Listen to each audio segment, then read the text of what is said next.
All right, today we are diving into one of the weirdest, most unforgettable stories you'll ever come across, Franz Kafka's The Metamorphosis. And trust me, it starts with an absolute absurdity, but it quickly spirals into this deeply human and tragic story about being an outsider, about family, and what it means to be a burden. And boom, that's the opening line. No warning, no explanation, just this simple, horrifying new reality. 1 second, Gregor Samsa is a traveling salesman, and the next, he's not a man anymore.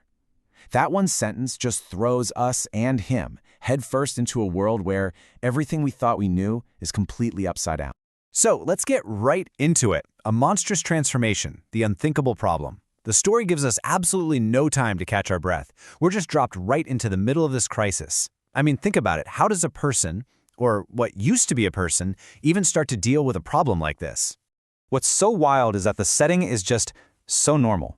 It's a dreary, rainy morning.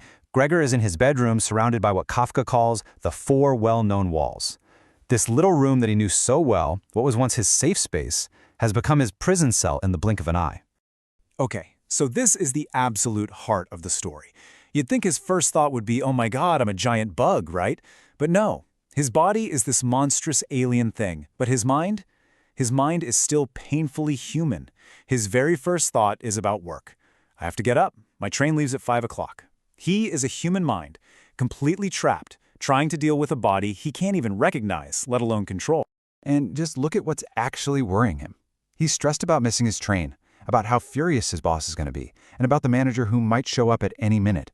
But the big one, the really big one, paying off his parents' debt.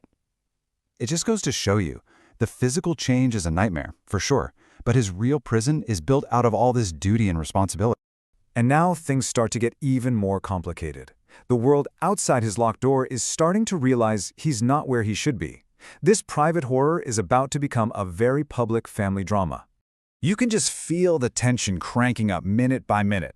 First, it's his mom at 6:45, just a gentle knock. Then, at 7, his dad and sister join in, a little more worried. And then, the doorbell. Of course, it's the manager from work, the ultimate symbol of that rigid, demanding world Gregor was trying so hard to serve. And just listen to this guy's tone. He's not asking, hey Gregor, are you okay? Not at all. It's all accusation. He's basically yelling at him for being lazy and irresponsible. It's a perfect example of how the outside world doesn't really care about Gregor the person, just Gregor the worker. So Gregor finally manages to squeak out a few words to try and calm everyone down.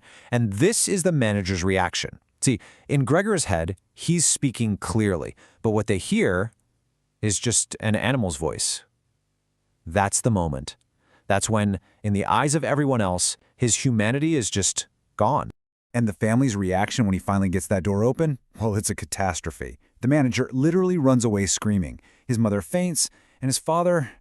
Wow, his father's response isn't concern, it's pure violence. He doesn't see his son, he sees a monster. He grabs a cane and literally chases Gregor back into the room, injuring him. The door slams shut.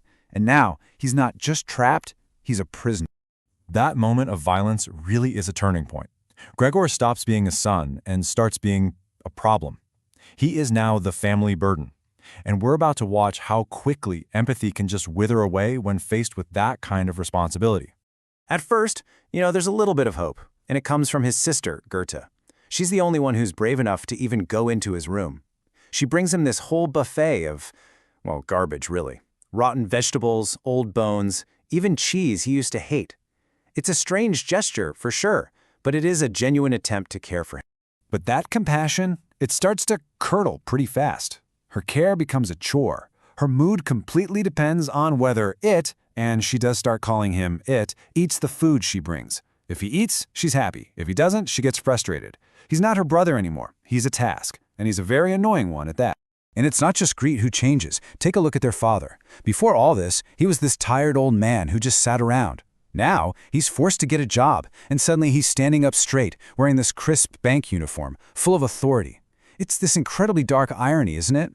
Gregor's tragedy, his powerlessness, seems to give his father a whole new purpose in life. So all this building resentment, it just boils over into a second, even more brutal attack. Gregor accidentally scares his mother, and his father just loses it. He starts chasing him around, literally throwing apples at him like rocks. and one of them lodges deep in Gregor's back. That wound never heals. It just sits there, rotting, a permanent physical symbol of his own family's rejection. And that festering wound, both physical and emotional, leads us right to the story's climax. This is where any last little shred of hope for connection is just completely extinguished. So picture this. One evening, the family has boarders over, and Great is playing her violin. Gregor hears this beautiful music from his room, and it touches something deep inside him. It's a sound from his human life, a craving for something more than just filth and loneliness. So he's drawn out of his room one last time. And Kafka hits us with this absolutely perfect, heartbreaking question. Because right at this very moment, when Gregor is feeling his most human, his soul completely captivated by art, his family is about to make the most inhuman decision possible. And who delivers the final blow? It's Great, his one-time caretaker. She doesn't even call him by his name anymore. She calls him It. She says, "We must try to get rid of it." It's the ultimate betrayal. With those words, she's basically signing his death warrant. And once that sentence is passed, well, we get to the story's chilling ending. Freedom and forgetting. The tragic resolution. Because for the Sumza family, Gregor's death isn't a tragedy at all. It's a liberation. Hearing his sister's words, Gregor just understands. He knows what he has to do. He goes back to his room for the last time. And can you believe this? In his final moments, he doesn't feel anger. He feels deep feeling and love for the very family that cast him out. He accepts his fate, and he dies, all alone as the sun comes up. And the family's reaction when they find his body is not grief, it's relief. The cleaning lady just sweeps up the rubbish, and Gregor's father says, well, now we can give thanks to God. The burden is finally lifted. And just like that, they leave that dark, cramped apartment for the first time in months. The sun is shining, the future looks bright. They start talking about moving, about finding a good husband for Great. They are finally free. And this is the question Kafka leaves us chewing on. Sure, the family is free. They're moving on. But what does it mean to build your bright new future on the foundation of a son, a brother, that you chose to completely forget? It's a disturbing thought, and it really forces us to ask ourselves, what do we owe to the people who become a burden to us? And more importantly, what part of our own humanity do we lose when we decide the answer to that question is nothing at all?